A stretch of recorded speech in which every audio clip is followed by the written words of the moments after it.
Many of you have heard scary stories about campgrounds and forests, about the rustling next to the tent at night, and the footsteps on a trail where no one seems to be there. In every camp, people say there is a place you should not go after sunset. There, the sound of the fire seems to come from far away, and the darkness feels heavier than anywhere else. Tonight is about those kinds of stories, the ones that start as an ordinary evening by the campfire and end in a way that makes you want to know the way back by heart.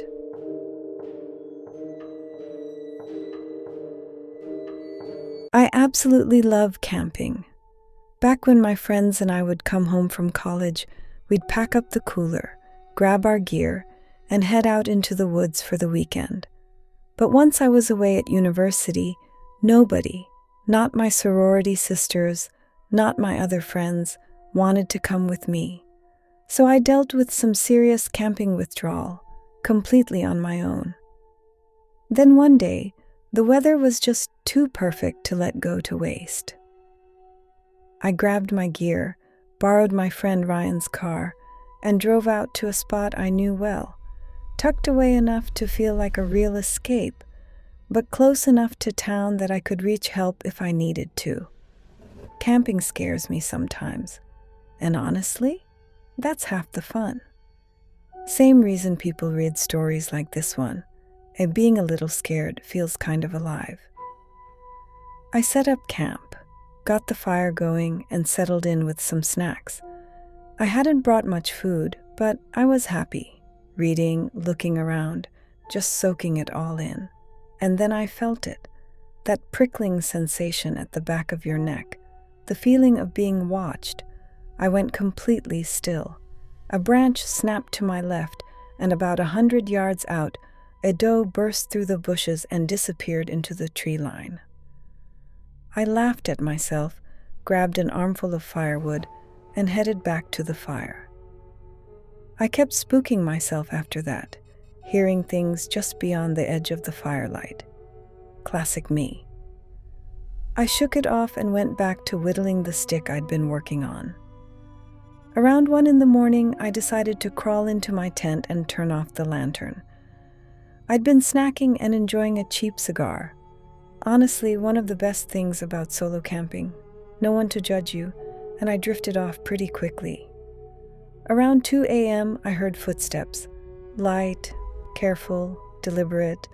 I told myself it was a deer, maybe a raccoon. I'd probably left food outside. Still, every muscle in my body tensed up.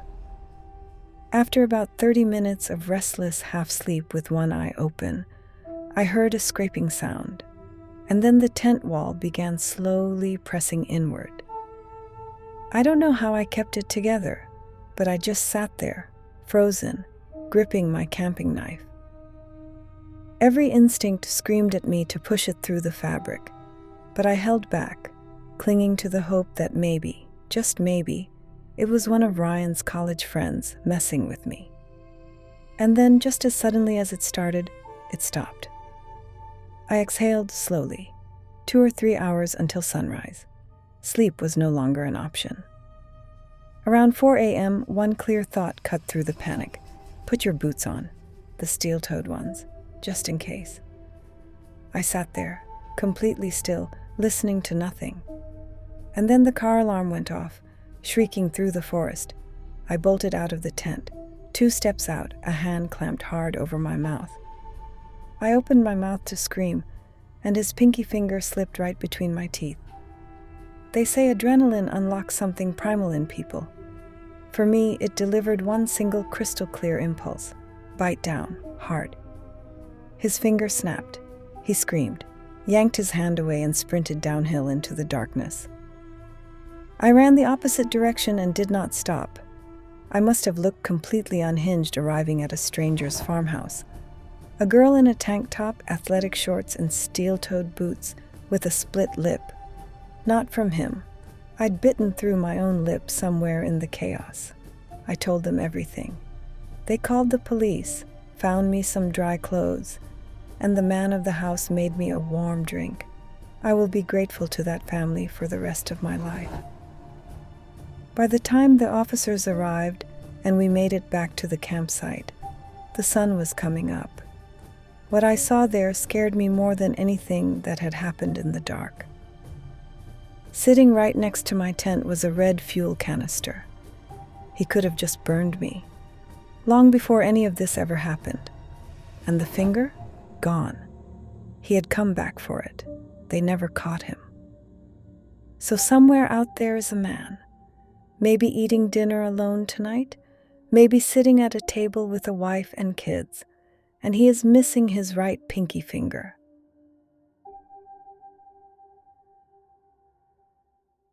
I work as a summer camp counselor in Northern Ontario, Canada.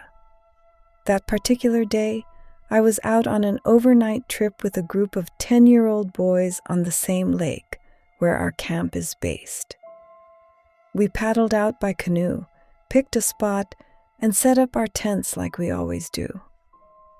My co-counselor Jake and I took turns keeping an eye on the kids while they swam, built little forts, and ran around the way kids do. We cooked over the fire, told stories, roasted marshmallows. Just a typical Canadian camping trip. Around 9:30, I told the boys it was time for bed, and they all shuffled off to their tents. The tents were set back a little from the water, but still within sight of the fire. Once the kids were down, Jake and I stayed by the shore, just talking quietly and winding down before turning in ourselves. What happened next still unsettles me to this day. It is my go-to story whenever someone asks for a good campfire scare. We were staring out at the completely dark water when we noticed a small light moving slowly toward us just above the surface. For a few minutes, we tried to figure out what it could be. Then it got close enough that we could see it was mounted to the front of a kayak, and someone was paddling straight toward our campsite. Now, as counselors, we are trained on how to handle encounters with strangers when you are responsible for a group of children on public land. I was already preparing my standard speech about being here with an organized group and politely asking the person to find another place to camp.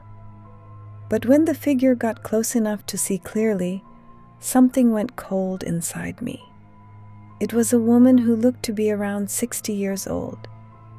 She had very long, thin gray hair that trailed out behind her on the surface of the water.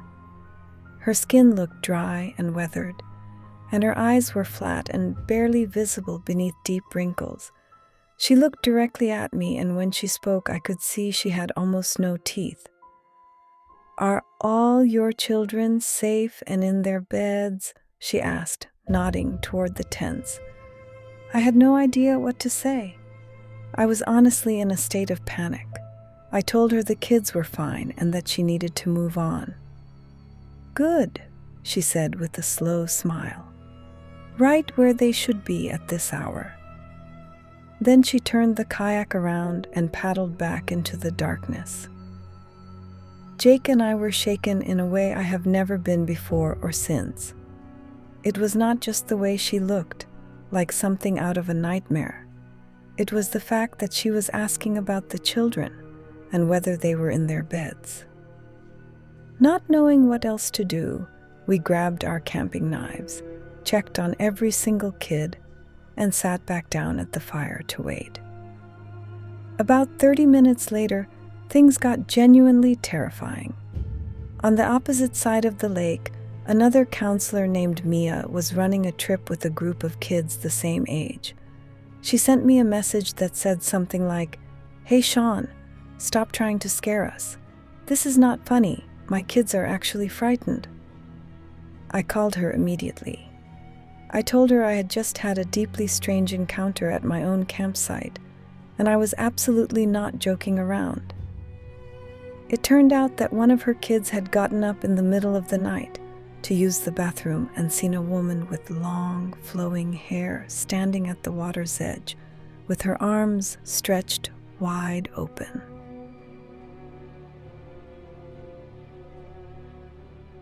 It was 2008 and I was a student getting ready to apply to university. Like a lot of people in the UK, I decided to pursue the Duke of Edinburgh Award to strengthen my application. Part of the program involves a navigation expedition, basically a long route through forests and countryside using only a map and a compass. No GPS, no shortcuts. It is a team experience with overnight camps and real physical challenges. At the time, I was pretty out of shape, so my uncle offered to take me out to the countryside for a practice run so I could get a feel for what it would be like. We did not camp overnight the way the real expedition would require, but we walked about 10 miles through woodland and a small village in genuinely terrible weather. By the end, we were soaked through, exhausted, and very ready to get back to the car and go home. On the final stretch, we were walking up a dirt path with bushes and trees on both sides. We had gone quiet by that point, just focusing on putting one foot in front of the other. Then something rustled in the bushes to our left, and an old man stepped out from behind a large shrub. He was dressed in a black suit with a red bow tie and polished dress shoes. He looked to be in his 70s or 80s, very pale, with age spots across his skin and thin gray hair combed back against his head. I felt uneasy immediately. Who dresses like that to walk through a forest? My first thought was that something was seriously wrong with him mentally. But there was something else that made it stranger. He was completely dry. Not a drop of mud on him, not a smear of dirt, not even a spot on his shoes. After the rain we had just walked through, that made no sense at all. We stopped and just looked at him. He seemed frozen too, almost as if he was the one who had been startled. My uncle stepped forward and asked if he was okay. The man stood motionless for a moment, and then suddenly snapped into action. It was like watching someone wake up mid-sentence. He started waving his arms and talking fast, saying something terrible had happened and that his friend needed help right away.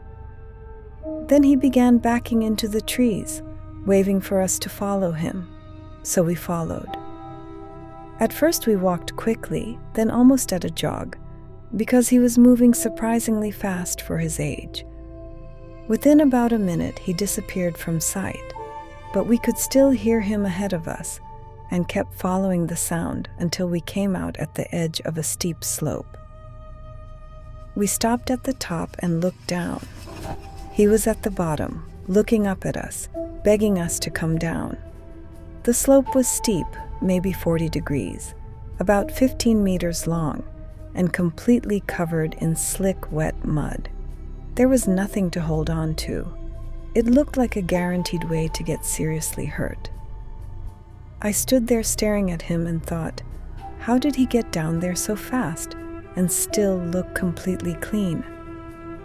My uncle and I looked at each other, and I could see it on his face. He felt it too. Something was off.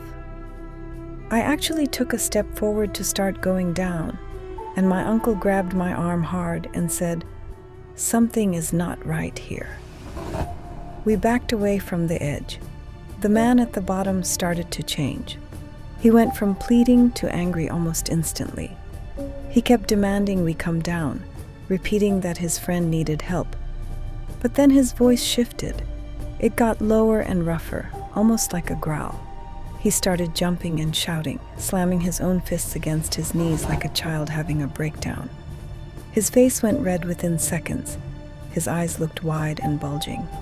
I had never seen anyone switch from calm to that kind of rage so fast in my life.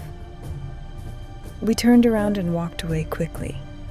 His shouting faded behind us as we made it back to the path, and from there we basically ran to the car. My uncle was already on the phone with emergency services, reporting that there appeared to be a seriously disturbed individual somewhere in the woods. About an hour later, we met up with 4 officers. 2 of them had dogs. We brought them to the spot and showed them the direction the man had gone. They searched the entire weekend. They never found him. The officers told us the only tracks they could identify in that area were ours. No footprints, no impressions in the mud, no sign of anyone else having been there at all. One of the strangest things that has ever happened to me, and I still have no explanation for it.